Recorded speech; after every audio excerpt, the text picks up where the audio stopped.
Hello everyone, जय Jagannath. Welcome to my new mini blog. आज सकाल सकाल मुझे रेडी कौन हो मैंने तो गेस करके जापे कहीं आज गणेश पूजा। तो एपटे मुझे चिया सीड्स पानी पी दी आ बाकी कम सब सारिकिना मुझे बाहर जाइए आम कोचिंग कोचिंग ही पूजा करवार। तो डेकोरेशन बहुत ही बढ़िया होता, बहुत ही सुंदर डेकोरेशन करते आम पिला मैंने सब।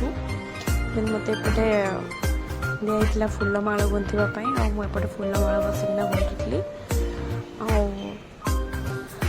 आईटी लक्ष्मी प्रिया मोर वीडियो बनाऊला। यही सुंदर फूलमालाटा मुझे बनई भर गोटे गोटे करना सब सांग मैंने चली आसते मो पाखे ये सब बसते मुझे माला गुंथुली मो पाखे बसती। मोर फूलमाला गुंथा कंप्लीट हो सारी एपटे पूजा भी स्टार्ट हो सारी। पूजा सरिबा परे आमे माने लास्ट रे पुष्पांजलि दे देथिलु एंड भोग मु आनी के पटे खाई देथिली। बाकी मजा मस्ती जा सब रहला नेक्स्ट ब्लॉग।